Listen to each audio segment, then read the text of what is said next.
berapa? 20 triliun untuk mengadu domba sesama kaum muslimin. Bahkan DP-nya sudah diterima 1,5 triliun. Saya dapat info dari TNI. Upaya pembunuhan Habib sampai terakhir Habib terbang ke Saudi itu sudah ke-11 Habib. Profesor Din Samsudin mengatakan kalau kekuasaan itu diambil dengan kecurangan, otomatis akan membawa musibah berkepanjangan. Benar enggak? Benar. Bahkan yang lebih keras lagi yaitu kritik dari Profesor Dr. Riyaz Rashid. Beliau mantan menteri. Beliau pakar ilmu pemerintahan otonomi daerah.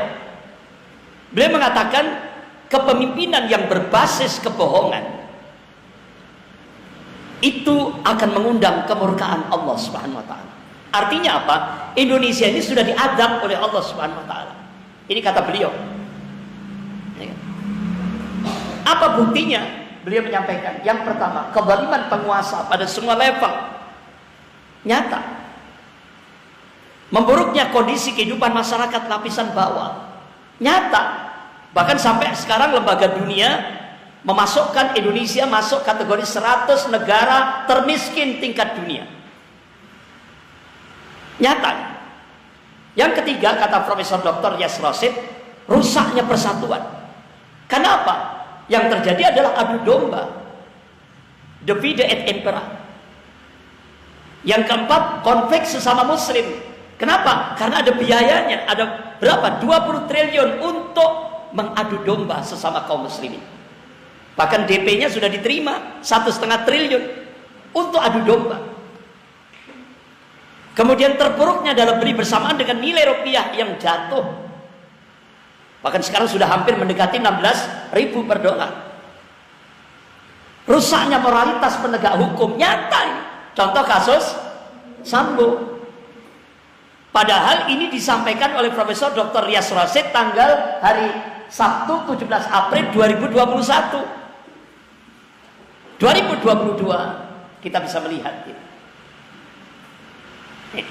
ini analisis seorang tokoh Islam. Para umahat yang dimuliakan Allah. Bahkan seorang ulama Habib Rizik Syihab tanggal 20 Juni 2022 setelah beliau lepas dari penjara, keluar dari penjara, ya kan? Beliau memberikan statement, Indonesia sekarang darurat kebohongan dan darurat kezaliman. Nyata. Jadi ini analisis seorang ulama.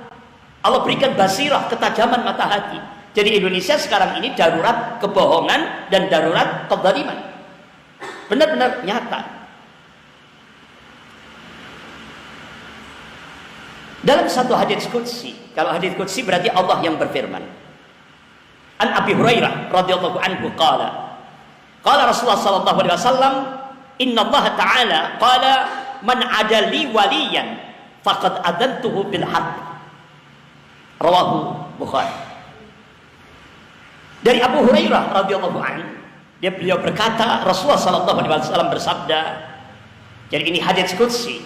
Sesungguhnya Allah taala berfirman, "Man adali waliyan faqad adantuhu bil harbi."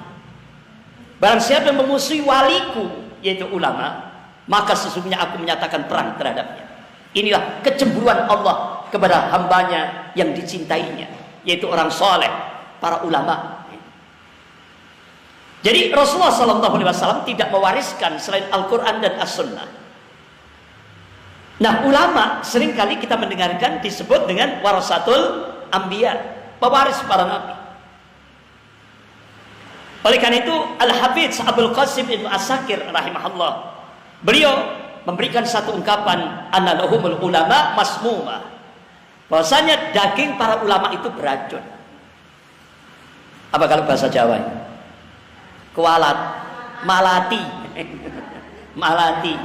Jadi ojo dolim dia kan sama ulama. Kualat nanti. Nah, itu kalau bahasa Jawanya. Ya. Para umahat yang dimuliakan Allah. Pernah satu saat Imam Syafi'i rahimahullah, beliau berkata, nanti di akhir zaman, kata Imam Syafi'i, akan banyak ulama yang membingungkan umat. Sehingga umat bingung memilih mana ulama warasatul anbiya dan mana ulama su yang menyesatkan umat.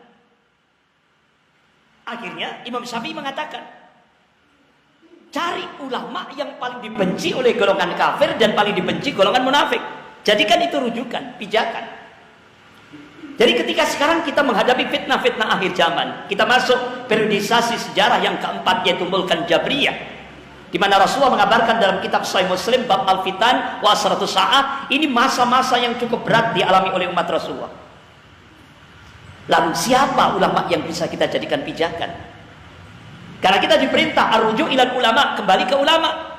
Kalau sudah menghadapi kondisi fitnah akhir zaman. Nah, ulama yang mana? Kata Imam Syafi'i, cari ulama yang paling dibenci oleh golongan kafir dan golongan munafik. Nah, ibu-ibu yang dimuliakan Allah, kira-kira di Indonesia ulama yang paling dibenci golongan kafir dan golongan munafik itu siapa, Bu? Ya, Habib Rizik Syihab. Nah, ibu-ibu, bulan Januari 2019 saya diterima di kediaman beliau di Mekah Al-Mukarramah. Saat itu saya diminta oleh PT saudaraku untuk jadi mutawif, pembimbing jamaah umroh. Saya bimbing kurang lebih 45 jamaah. Nah, selesai saya tunaikan amanah itu, saya dapat kabar Ustaz Andri ditunggu di tempat Habib Rizik Syihab. Alhamdulillah, saya benar-benar bersyukur sekali, gitu kan. Karena selesai menunaikan tugas sebagai mutawif, bimbing jamaah umrah. Akhirnya saya diterima di kediaman beliau. Alhamdulillah saya dirangkul. Kemudian saya dipersilakan duduk. Nah, ketika duduk, beliau ngomong, Ustadz Andri, sebelum antum kesini, ada 2 pejabat tinggi negara yang datang.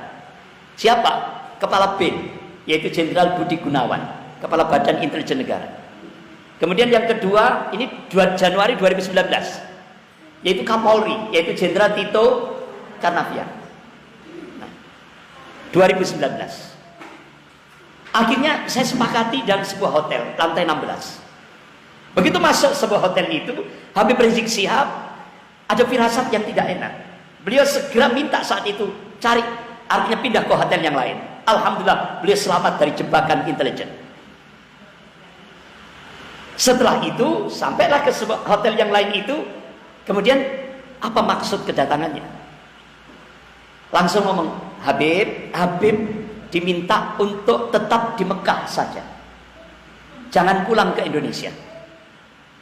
Kami sudah siapkan pundi-pundi.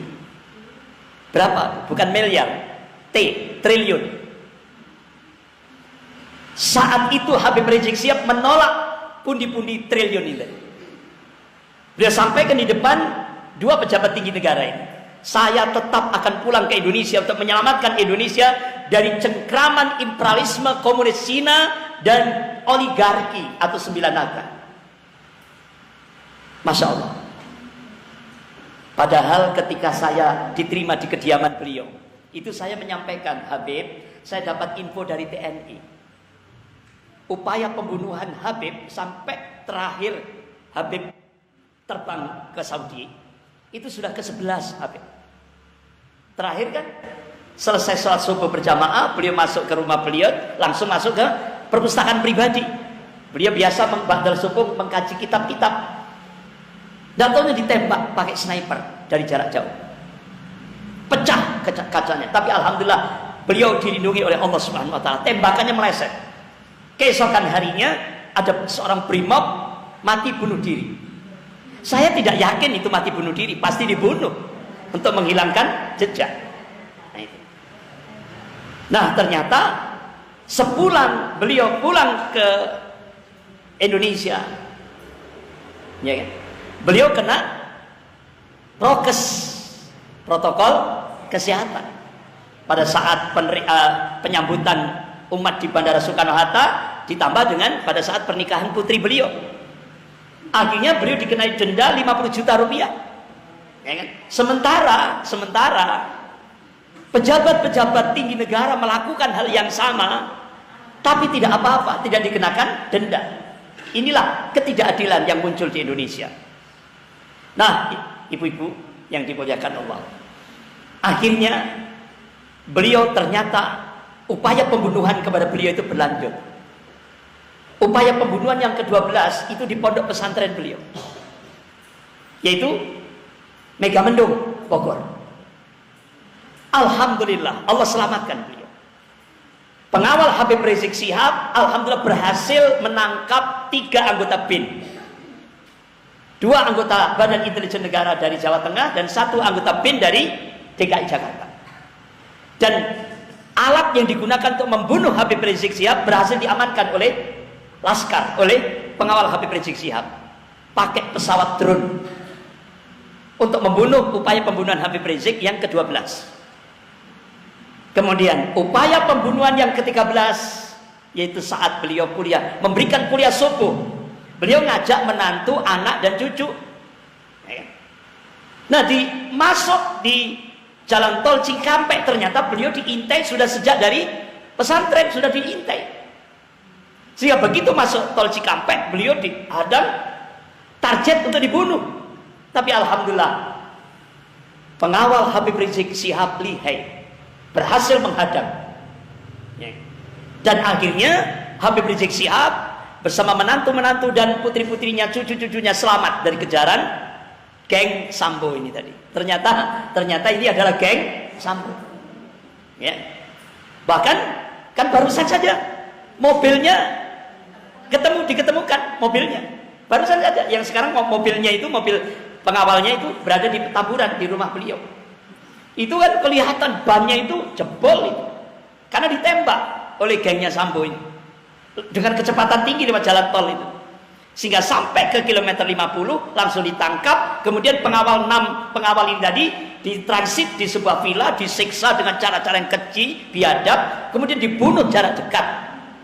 Semuanya rata-rata ditembak arah jantung, sampai ada yang jebol karena jarak dekat. Inilah kebiadaban. Ternyata terbongkar, ternyata yang melakukan itu adalah geng Sambo. Nah, ini ibu-ibu yang dimuliakan Allah. Sampai akhirnya Habib Rizik Syihab, ya kan, beliau melakukan check up kesehatan, yaitu di Rumah Sakit Umi Bogor. Ternyata disitulah beliau dijebak. Ada rekayasa yang dilakukan oleh Kapolres Bogor dan Wali Kota Bogor, Bima Arya itu. Akhirnya Habib Rizik Syihab dikenai sanksi pidana. Jadi seluruh dunia baru ada di Indonesia seorang ulama check up kesehatan dikenai pidana. Saya rutin check up tiap bulan di rumah sakit RSI Aisyah, tidak pernah dikenai pidana. Bahkan ibu-ibu kalau check up ke rumah sakit atau ke puskesmas tidak pernah dikenai hukum pidana. Baru kali akhirnya Habib Rizik Syihab disidang dengan pengadilan, langsung diputus vonis 4 tahun penjara gara-gara check up kesehatan. Akhirnya apa yang terjadi ibu-ibu? Di akhir persidangan Habib Rizik Syihab doa mubahalah. Yang namanya ulama check up kesehatan dihukum 4 tahun penjara, sementara yang menghancurkan negara, yaitu konglomerat-konglomerat Cina yang merampok uang negara triliunan, korupsi triliunan, itu cukup hanya 2 tahun penjara. Jadi penjara yang menghancurkan negara dengan seorang ulama lebih berat penjaranya seorang ulama. Padahal ulamanya ini tidak pernah korupsi, tidak melakukan pidana, tidak melakukan, tapi langsung divonis 4 tahun penjara. Sak dunia ini cuma ada di Indonesia.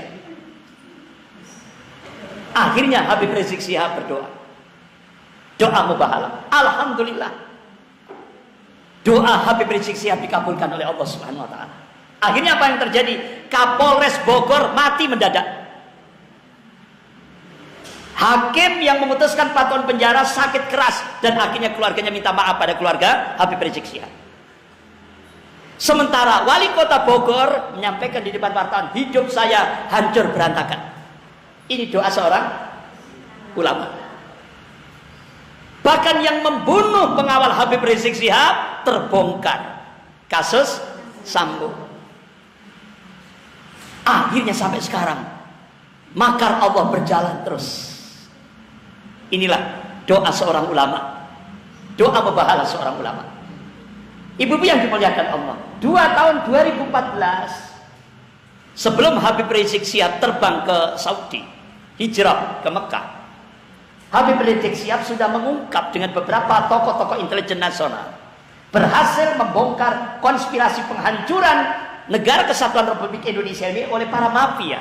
Nah, pada saat itu kita tidak nyambung apa mafia.